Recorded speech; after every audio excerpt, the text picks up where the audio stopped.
reads, it says, and Joshua said unto the people, sanctify yourselves, for tomorrow the Lord will do wondrous works among you. And what a blessing to the readers and hearers and stewards of His word. Amen. So this morning, the title of the sermon is Be Ye Separate, the Power of a Consecrated Life. And so, over the time, just before the pastor to let me know that I was preaching today, bringing the word today, the word consecrated hit me, and I began to think about my life and the things that the Lord has done, places that He placed me. But before I go any further, I want to give honor to God, who's ahead of my life, my Lord and Savior Jesus Christ, and the Holy Spirit that dwells within me. I've given honor to our pastor, Pastor Lowery, the First Lady Lowery, and all the ministers and saints of God that are here today. Amen. And so as I was thinking about it, you know, when you get to the point where about consecrating yourself, a lot of times people think that they got to give up the fun life. Yeah, they do. They got to put down all the things that's good. Yeah, they think that. Think that's good. Yeah. And so when I looked at this though, and I looked at the first passage in Joshua, the verses before that, they were talking about how the spies had gone into the land. And they brought back a good report. And He wanted them to sanctify themselves so that, because God was getting ready to do a good work. And a lot of that in the Old Testament, some of it was outer sanctification, things that they did on the outside. But, you know, they were getting prepared. He gave directions on how to prepare the Ark of the Covenant, that they had to go before the people. And I started thinking about this. And thinking about the Lord and how He works in us. Yeah. The Ark of the Covenant was to show them, was a symbol of the presence of God being among them. The Holy Spirit dwells within us to let us know that God is with us. Yeah. And all that we do. And so as I began to look at these things, and so I looked over there into the world, and this is what happens with us when it comes down to consecrating ourselves. We go through it, if you have lived, you have gone through it in some part of your life. Throughout your work place. Because in your workplace you start out at a certain position and you dedicate yourself to that position and the things that you do in hopes of getting a promotion. And so when you consecrate yourself or you set yourself apart from the others to show that you deserve this promotion. And so that when it comes in and you get the promotion, this is what happens in the natural. The people are around you can't understand the change that you are taking on, so they start to say, you think you better than us. Go ahead, take your time. And see, y'all not heard that, and what it is that that's a soulish method, but it's crossed over into the church. There you go. When you make a consecrated life in church, means you want to set aside, put down the things that are not pleasing unto the Lord. That's right. People start to say, oh, you think you better than me. It's not that I'm thinking that I'm better than you, it's just that the Lord has called on me to do something that requires a different level of consecration. There you go. Now, the problem is that when the Lord calls you for your level of consecration, it's for you as children of God, and it's been called not to look down on those that are not working where you're working. That's right. As if they're not saved, but they're not doing what the Lord has them do. Right. They're working at the level that the Lord calls them. Right. That's what He's doing. And when I talk about the power of a consecration, it's really not, it's when we go back over into Hebrews, was the sermon text. It starts to talk about certain people in the Bible. So Hebrews, we know Hebrews chapter 11 is the faith chapter. And so it talks about all the people in the front that was talking about faith, but it started to give some names down in verse 32. It starts to talk about Gideon of Barak. It starts talking about Samson of Jephthah and David. Of David, and also of Samuel, and he says, and of prophets, and the other prophets. So they started talking about these men and women that were set aside or consecrated to do a specific task in the Lord. And then what gets me is in here, it starts to talk about, in verse 34, it says it, quench the fire, the violence of fire, escape the edge of the sword, out of weakness were made strong, wax valiantly in fight. So when you are filled with the Holy Spirit and you have consecrated yourself and set yourself apart from the world, and when I say set yourself apart from the world, listen, I used to be in a ministry that when they say, come, be ye separate, they were really talking about and the way they preached it and taught it, it was like we were separating ourselves from everybody out there in the world. Yeah, yeah. And see, when you do that, it gives you a different type of mindset. Yes, it is. It gives you that mindset like you better than they are. But that's not what the Lord was saying. No. When he said, be you separate, he means that separate those things that are not pleasing unto That's the Lord. right. There you go. When it says sanctify yourself, it wasn't talking about washing the clothes. I didn't say they would wash the clothes, purify them on the outside. It's a spiritual sanctification. Yeah. That means that there are certain things in your life that now you got to put down in order to move higher in the Lord. Yeah, yeah. Now I'm going to tell you something. When I was sitting here and I was going through this and I was thinking about the scripture, I started thinking about the word of God that has been coming to us in the last couple of months. Go ahead. Go ahead. So I was sitting up and the pastor started off, he preached a sermon. It talked about God's best works. And he said God's best work, he named all these works that God was doing. But his best work was when he said he went down into a little town in Louisiana and saved them. And so I started to look back over all the things that he had given an example of, and the common theme to all those things that he gave an example of was deliverance and salvation. Right.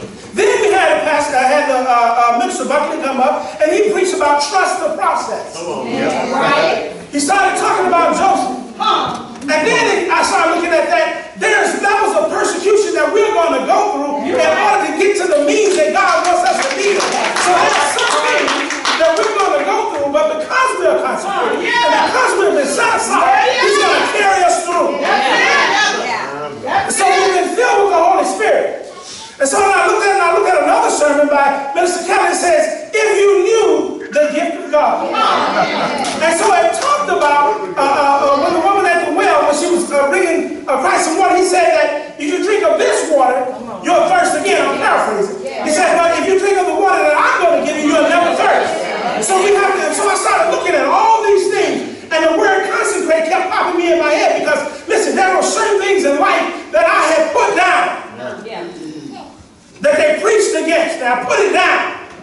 And so when you come into a church and you see that there's no persecution on living, sometimes if you're not careful, you'll pick up some things that God wanted you to put down because you feel that there's no persecution. So I said that for me, there's a level of consecration that I got to live by that maybe it's not required by somebody else. And because I'm living, it don't make you any less saved than I am. But don't get mad at me.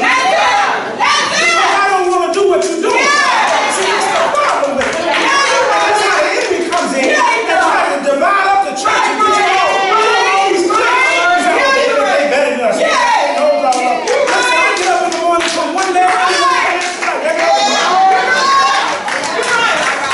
But the one thing I do is I lean and I depend on the Lord.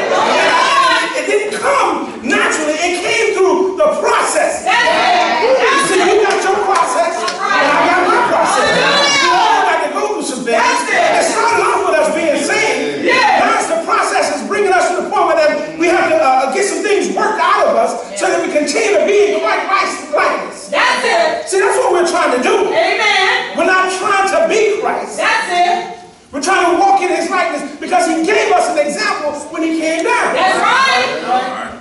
You He gave us an example. He said, like I see when you drink, when you consecrate yourself, He says that in 1 Peter, it says, but as which hath called you is holy, so be ye holy in all manner of conversation. And He said, because it is written, be ye holy, for I am holy. So if the man of God is telling me to be holy, for He is holy, then He's not going to tell me something that I'm not equipped to do. That's right. You're right. So don't let anybody condemn you because you want to live holy. There you go. You can find your pleasures in those things that you can find. What it is, there are certain things that you just got to put down. Boom. You got to put down. Hallelujah. Oh, yeah. You got The to. first thing you got to put down is self. That's it. You got to kill him. You got to kill If him. you're consecrated, you got to first deny You got to yourself. kill yourself. Luke says, saying the Son of Man must suffer many things and be rejected of the elders and the chief priests and scribes and be slain and be risen. He said, be raised the third day. He says, and I said to them, if any man will come after me, let him deny himself and take up the cross daily and follow me. You have to deny yourself. Absolutely. Take up the cross daily and follow Christ. That's it. Now, one of my biggest problems, I love me some me. And I had to learn to put me down. There you go. I had to sit up and I had to learn to take a little rebuking from the leader. If it's something I was doing wrong, I had to learn how to take that. And see, that boils down to God when you get on your knees to pray. You say, God, continue to give me a teachable spirit. You don't want no more stuff. There was one in that wilderness for 40 years. You can short up your time in the wilderness by denying yourself. That's right. And that's all he's looking for. He's looking for. So when I started looking through at these people that were standing, see this power, and what you have to understand is this, that you have a power indwelling in you. There you go. Teach. You got it in you. Yeah. So when the doctor says that I don't understand what's going on, but you have this tumor. Now I'm going to tell you these some testimonies that I've heard in my ministry. A woman came up and showed an x-ray of a tumor, looked like the size of a golf ball at the base of her brain. And they through prayer, they was praying for it, and they was beseeching the Lord, and that's what believe because of her belief also. Yeah. Because she believed in the Lord. It came up and showed another x-ray where it got down to the size of a diamond. And the doctor said, I can't understand what happened. But it streaked on me. And we can't give you the explanation of why. But see, when you're in God, you know the explanation. I remember one time walking up and the man of God said, the Lord told me to pray for you. Now me and how I am, I'm saying that, what you mean you gotta pray for me? But the man of God laid hands on him. And he began to pray. And I'm just standing there, and let me tell you how silly we can be sometimes. They can be praying for you. Saying, God, move. They can be calling out some things. And you will sit up there with your wisdom. Now they working in spiritual wisdom. You're working in worldly wisdom. And you say, off of this one, than me. And the man of God is preaching what the Lord has given. So he was talking about healing, Lord, touch him in his chest. And I'm sitting up there, he don't know my chest. So I'm saying all these type of things. But when I walked away, and I started to go down to the aisle, and I went outside thinking, this man was all praying that for me. All of a sudden, I felt a warmth in my chest. And it began to generate in the center. And it started to move all around. I said, Lord, I don't know what it was that you just healed. I'm so glad you're here. You can see me walking around smiling, doing everything. And something happened just like that. The Lord knows our needs. That's the power of being consecrated. That's the power of being separated from the things that are not pleasing unto the Lord. That's all he's saying. You're right. You're right. That's all he's saying. That's all. I don't need the womanizing. I don't need all that other stuff that's out there. I got my pride. Help somebody. Help somebody. That's 35 years. Coming up on 36. And I'm glad to say it.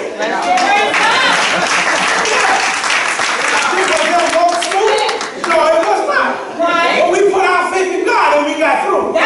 See, he can go in and heal a whole lot of things. Because I'm going to tell you, I can remember when my relationship, and she can tell you, it was tore up from the floor. But God had to step into that.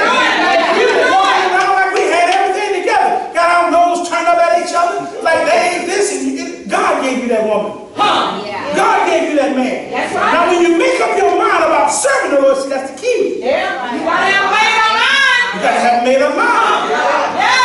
You can be following Jesus all you want, and that open can't. It's going to be a test. Yeah, it is. Oh, yes, it is. Yeah, it is. So when both of your mind made up, he have a tendency to come in and start working out those things. And I'm saying this, I don't know why I'm going this way, but I'm saying these things that if both of you have the Holy Spirit, there's no such thing as that I just can't talk to you. I just can't talk to her.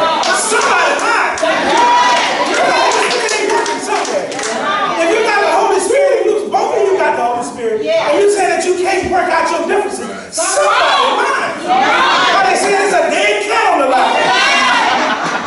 You're right. Because see, the Holy Spirit will get in and work out some stuff. It says the Lord, I like this, I found this quote, it said that Jesus may not answer all the questions all the time, but he's the answer to all the questions. So you got to know who to go to with your questions. You got to know who to go to with your desires. So when you consecrate yourself and when you set yourself aside for the Lord, that allows him to work through you his miracles and his wonders. Because he can't work through a whole lot of mess. He will not. Can't do it. No. That's why I sit up and I look at, there's just certain things that I cannot do. Even though they may not frustrate, they may not be sinful in the eye of the Lord, but it's just things I can't do. Because of the certain level of consecration that I have. That's right. I don't have the same as the pastor. But I tell you what, I'm not pushing it away. All right. I don't have the same as my brother in Christ here. But I know that one thing that's happening is that they're building us up for a purpose. And this message, when I'm thinking about this message, the purpose, I don't have the same as Minister Kelly. But the message is there's a purpose in this message. When we talk about the different sermons, and we're talking about the level of consecration, see, we're about to step into a new church. And the Lord is going to require some different levels of consecration. You can't do it or you do it with the Holy Spirit. You got to have your mind change. You can't go in there working old ways. You're going to find out that you'll never grow. That's right. And I'm going to tell you, I know a lot of y'all say, this is small. This is not small. By no means is it small. And I'm going to tell you this every time I get a chance. You haven't experienced small until you have to drive to church with your only member. And you're arguing all the way. And then you got to get up in front of the pulpit and act like you holy. And she looking at you like, oh, fire, that's what you just said. You never seen small till you figure that one out. You never seen small. You come out this minute, I love musicians. But you haven't seen small until that. The only thing you got in the church is and you praise the Lord. And that's all you got. Through the whole service. And ain't no music going on with it. You haven't seen small. So we are blessed in what we have. Oh, yes, we are. Oh, yeah. I wear out a pair of shoes in them churches clapping my hands. Hands be all red and sore. That's all we got. That's what we have for music. But we went on the Lord when the Spirit of God is in the building. I don't care if you got a washboard and a see, I'm a musician. I can tell you about the washboard rhythms and all that. Played drums when I was in high school, but you can come up with some music. You can make some noise with hand claps, tambourine playing, a little washboard with a stick on it. Oh, you can get it stirred up.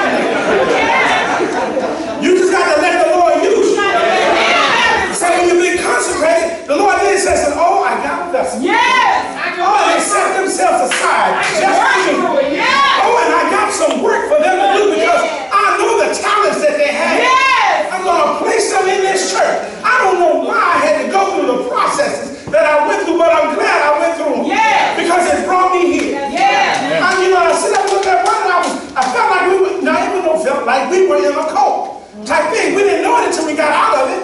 So you started to look back. But there were certain things in certain ways, there were certain doctrines and certain teachings I needed to have. In order to bring me to this point. You're right. Because I'm not confused in my mind about what I need to do. I hear you. I ain't confused in my mind about who the Lord has put as a leader. I'm not confused about who the Lord says I need you to support the leader. I'm not confused when he says that now. I put this word consecrate in your mind because you need to examine yourself. See, that's where the problem starts. We don't look at themselves. We look at everybody else around us. And I can tell you now, if you've been in a church and you went from another church and you went from another church and the problem you left all three churches are the same, you need to turn around and look at that mirror. It ain't the church. It's all of you. I call them church hoppers. All right, they ain't there for a moment. But as soon as the Spirit of the Lord lead and guide you, and you preach on something they don't like, oh, I gotta go. Gotta go. I'm gonna find me somebody else. It's just like this. If you like doing a certain thing and the church ain't preaching against it, you're gonna stay right there. Oh, yes, you will. You're right. Oh, yeah. Go ahead. I ain't trying to you step the wrong way. Very professional. Men, if you step out the wrong way, help them. and your leader is stepping the same way that you're stepping, Right. then it's not going to get preached. And you're going to continue to do that same step. Are we on the same board? We're going to do the same thing. You know, the first lady has a certain attitude. And it's not very welcoming. There you go. Guess what's going to happen? The church You're going to be unwelcome. You're going to be nasty tempered. Yes. Oh, yeah. You're right. Tell the truth. Yeah, because you won't follow your priest. Help somebody. You got to hold his life that way. Well, you got to be right. Yeah, there you go. It's You have got to be right. That's all this is. I think they encourage us to stand. Right. It says to all, stand. I don't care whatever you do, stand. Yes. But standing takes a level of consecration where that the Lord can use you That's right. to work his miracles and his wonders through. That's right. And so my prayer for the church, because see, these sermons, it laid down the foundation. When you think about God's best work, saving you, trusting the process, cleaning out all the nasty things that's in you so that you can move forward. And then it says if you knew the gift of God, in other words, you sit up here dealing with something, but you just don't know what you really got. So I want you to look into it a little deeper and see what the Lord has, because what he has is everlasting. And so I'm saying to you, consecrate yourself. I don't care where you are in the church right now. Examine yourself and say, Lord, do I need to have a high? Ask the Lord. Is there a higher level of consecration that you have for me? Then prepare me for that. Because I'm telling you, the church is on the move. Yeah, we are. We moving. It's on the move. We moving. And he's not bringing in ministers and teachers and preachers like this because he wants to keep you the same way. That's right. He has a greater blessing for Yes, he you. does. Oh, yes, he does. Yeah, he does. But you got to be ready to work in that, position that he's in. But you can't work in it with an old mind. With an old mindset. It has That's to be right. refreshed. It has to be renewed daily That's it. with the Holy Spirit. You're right. You're right. It has to be there. Got to. It has to be there. Got to. And so in closing, I just want to continue to encourage Yeah, Lord. all of us. Thank you, Holy Spirit. Thank This you. is just one phrase. This one phrase. It said, because it is written, That's it. be ye holy, Yeah. for I am holy. Yeah. Be ye holy, for I am holy. Holy.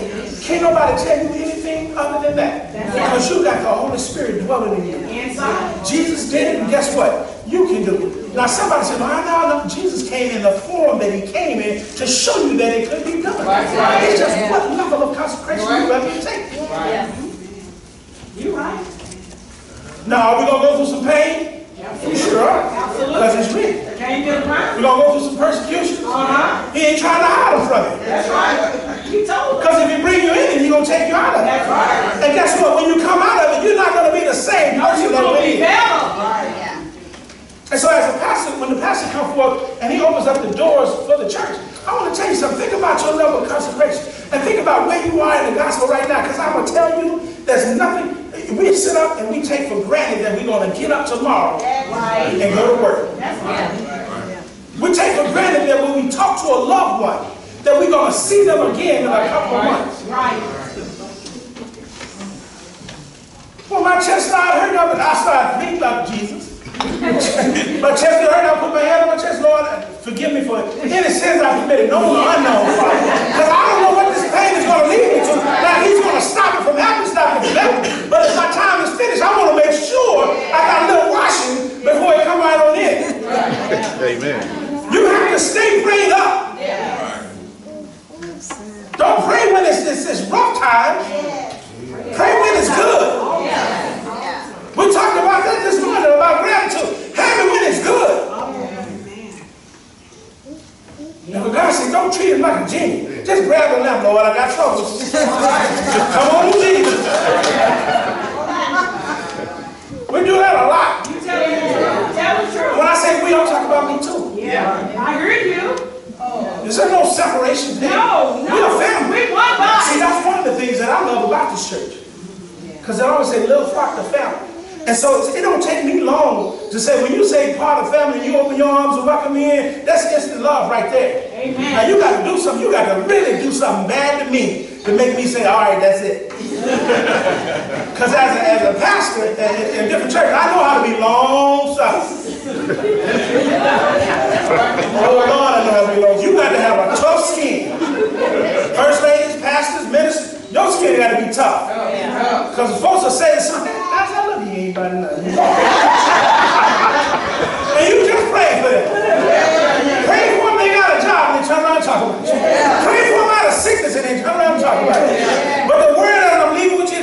sit down for real. It says, be ye holy, for I am holy. Continue to be my still.